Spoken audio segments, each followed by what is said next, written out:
అంటే కొంతమంది NTR anti fans కావచ్చు, సినిమాల పట్ల ఎక్కువ ఇంట్రెస్ట్ ఉండేవాళ్ళు కొంతమంది కావచ్చు, ఓవర్ ఎంతూసియాస్టిక్ పీపుల్ ఆచార్యని దేవరాని డెఫినెట్లీ కంపేర్ అయితే చేస్తున్నారు ఆబ్వియస్లీ.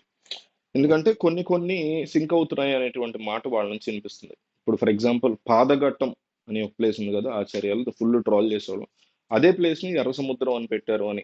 అట్లాగే చీతాని చిరుతపుల్ని అక్కడ ఎక్కువ హైలైట్ చేయడం, ఇక్కడ లాస్ట్ లో సొర చేపని హైలైట్ చేయడం. ఇట్లా ఎక్కువ కంపారిజన్స్ వినిపిస్తున్నాయి. ముఖ్యమైనటువంటి కంపారిజన్ అంటే ఆచార్య ఫ్లాష్ బ్యాక్ లో రామ్ చరణ్ క్యారెక్టర్, సోను సూద్ ఎదురు ఫ్రెండ్స్, ఆ తర్వాత బ్యాక్ స్టాబింగ్, వెన్నుపోటు పొడవటం.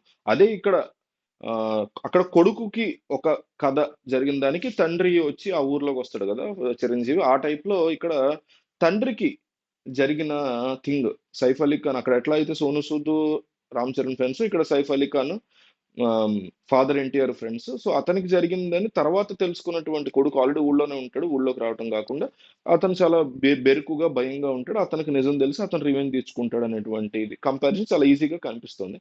వీటన్నిటికీ మించి నాకు అనిపించినటువంటి కంపారిజన్ ఏంటంటే, ఈ రెండు రెండు సినిమాలకి సంబంధించి ట్రైలర్స్ వరకు చూసుకుంటే, ఒక ఆర్టిఫిషియల్ బ్యాక్ డ్రాప్ అంతా కూడా ఆర్టిఫిషియల్ గా ఒక ఊళ్ళో జరుగుతుంది అంటే కంటే ఒక సెట్స్ లో జరుగుతుంది ఎక్కువగా.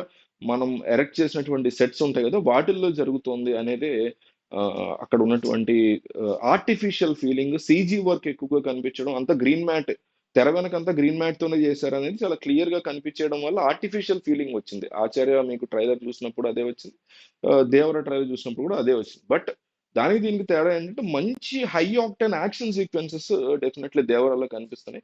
అవి ఆచార్యలో లేవు. ఒక్క చెరుతో పుల్లి పక్కన పెట్టేస్తే ఆ కైండ్ ఆఫ్ ఏమీ లేవు. అండ్ ఇక్కడ సముద్రం బ్యాక్ డ్రాప్ ఉండడం అనేది చాలా డిఫరెంట్ ఫీల్ ని, లుక్ ని తీసుకొస్తుంది. నిజానికి నాకు జనతా గ్యారేజ్ చాలా ఇష్టం.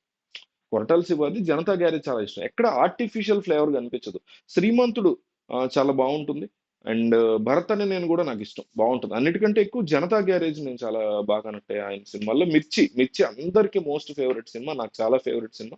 నేను థియేటర్లో చూడలేకపోయా అప్పట్లో, తర్వాత మూవీ ఆన్లైన్ లో వచ్చిన తర్వాత ఎక్కడో చూసా. But excellent movie. ఆ ఆ లెవెల్ ఆఫ్ కొరటాల శివ ఈ లెవెల్ కి ఎందుకు వచ్చాడు? ఒక డిఫరెంట్ కాన్సెప్ట్ తీసుకోవాల్సింది కదా. ఎందుకు ఆచార్య ఫీల్ వస్తుంది? సరే ఆచార్య పక్కన పెట్టినా ఎందుకు ఒక ఆర్టిఫిషియల్ ఫీల్ వస్తుంది మూవీకి? ట్రైలర్ సంబంధించినంత వరకు టీజర్ బాగుంది. మళ్ళీ టీజర్ వచ్చేసి మీకు ఆమ్, చాలా పెద్ద షిప్ కి వెళ్ళి దొంగతనం ఎట్లా చేస్తున్నారు అనేది విత్ అనిరుద్ధ్ మ్యూజిక్, ఎక్సలెంట్ ఉంది టీజర్ కట్. కానీ అక్కడెక్కడ ఆర్టిఫిషియల్ ఫ్లేవర్ కనిపించలే టీజర్ లో, అంటే కనిపించిన పర్వాలే కొంతవరకు.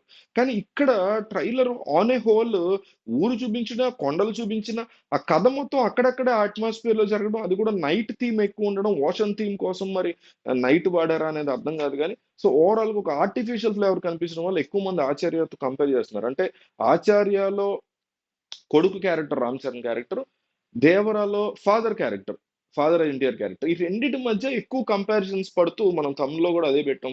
ఫొటోస్ కూడా మీరు చూస్తుంటే సొరచేప ఎగిరినప్పుడు కూడా మూన్ ని హైలైట్ చేస్తూ పెట్టినటువంటి ఆ సొరచేపకి వెంటనే త్రిశూలం హైలైట్ చేస్తూ వచ్చినటువంటి ఆచార్యకి, ఇట్లా ఈజీ కంపారిజన్స్ అనేవి ఎక్కువ మంది చేస్తున్న సిచ్యువేషన్ దేవర ట్రైలర్ తర్వాత నడుస్తుంది. సో మీకు ఎట్లా అనిపించింది ఏంటనేది దీని గురించి రాయండి కింద.